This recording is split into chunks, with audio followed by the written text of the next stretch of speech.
Remember the times when poodle skirts swayed at sock hops and families gathered around the TV for Howdy Doody? Relive these iconic moments and more in 10 things only baby boomers remember. In the first half of the 20th century, polio was a frightening and devastating disease. The polio virus could attack the nervous system and lead to partial or full paralysis, forcing some patients to rely on iron lung machines to breathe. In 1955, after years of research and testing, Dr. Jonas Salk developed the first safe and effective polio vaccine at the University of Pittsburgh. When the polio vaccine was made widely available, it dramatically reduced new cases of the disease in the United States. Mass vaccination campaigns encouraged parents to have their children immunized with a new polio vaccine. The arrival of the polio vaccine was a remarkable scientific achievement that transformed life for families in the 1950s. The children's television show Howdy Doody debuted in 1947 and ran through 1960. It featured a freckle-faced marionette puppet named Howdy Doody and his human friend Buffalo Bob Smith.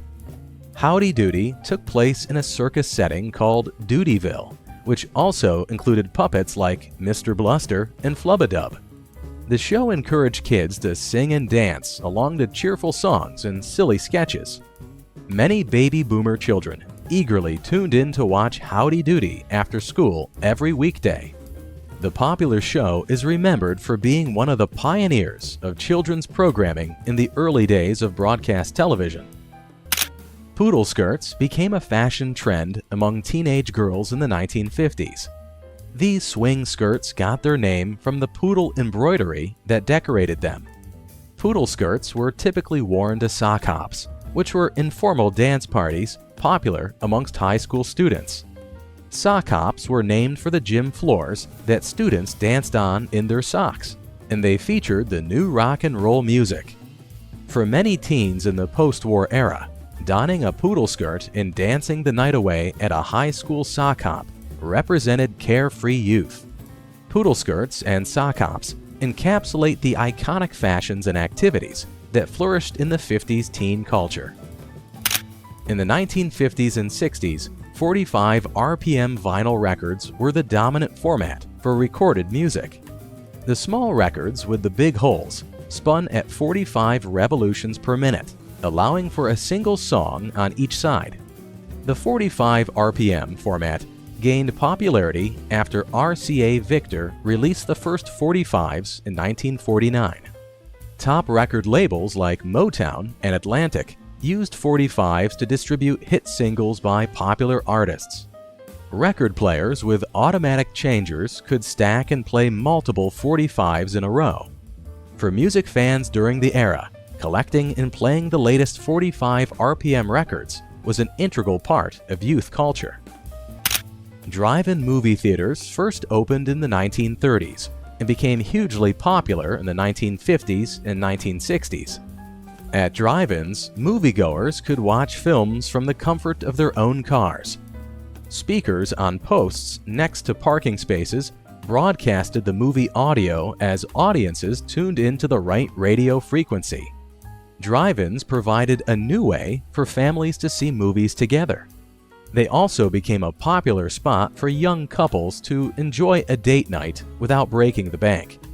For many, driving up to the big screen and watching a blockbuster film under the stars was a classic American pastime. The Slinky was invented in 1943 by mechanical engineer Richard James. It is a simple spring toy that can perform entertaining tricks. When stretched out and released, a slinky will seem to walk down steps or flip over itself. In 1945, Gimbel's department store sold the first 400 slinkies, which immediately became a huge fad. In the 50s and 60s, slinkies were a popular toy for children of the baby boomer generation. With its ability to stretch, bounce, and coil itself back up, the classic slinky has provided simple fun for over 70 years.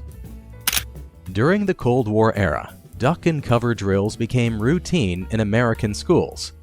When the alarm sounded, Students were instructed to duck under their desks and cover their heads with their arms. These emergency drills were practiced in case an atomic bomb was dropped on the city. Sheltering under desks was thought to protect children from debris, radiation, and the blast shock waves. Of course, in reality, school desks provided very limited protection from a nuclear attack. While largely ineffective, duck and cover drills underscored the threat of atomic destruction that haunted the nation in the post-war years. Soda fountains were popular features of drugstores and diners in the 1940s through the 1960s. Behind the counter, a soda jerk would prepare and serve carbonated sodas, ice cream floats, sundaes, and other treats. Sitting at the soda fountain counter provided a place for friends to socialize while enjoying a yummy snack. Milkshakes and malts were thick, creamy drinks prepared in a metal cup by hand mixing flavored syrups and milk. Soda fountains declined as fast food restaurants rose in popularity and pre-made soda became available. For teens and families of the era, visiting the corner soda fountain holds treasured memories of a classic American tradition. The Ed Sullivan Show was a hugely popular variety program that ran on CBS from 1948 to 1971. Each Sunday night, host Ed Sullivan presented a mix of comedians, musicians, dancers, actors, or other performers. In 1964, Sullivan made television history when he featured the Beatles on 3 record-shattering episodes. The Ed Sullivan Show helped introduce American audiences to groundbreaking acts like Elvis Presley and the Supremes. With its eclectic lineup and massive viewership, The Ed Sullivan Show became a Sunday night tradition for many families. During its historic 23-year run, Sullivan's Variety Hour left an indelible mark on American pop culture. In the late 1950s, the United States and the Soviet Union were locked in a space race to launch the first human into Earth's orbit. NASA selected 7 men for its Project Mercury, America's first human space flight program. On May 5, 1961, astronaut Alan Shepard became the first American in space, aboard the Freedom 7 spacecraft. The suborbital flight lasted only 15 minutes, but was an historic accomplishment. Shepard's success came soon after the Soviet Union launched the first human, Yuri Gagarin, into space. NASA's feat showed America's progress in the high-stakes contest to demonstrate spaceflight capability and supremacy. If you enjoyed this journey back in time, go ahead and watch the next video. And remember to like and subscribe. It's the American way.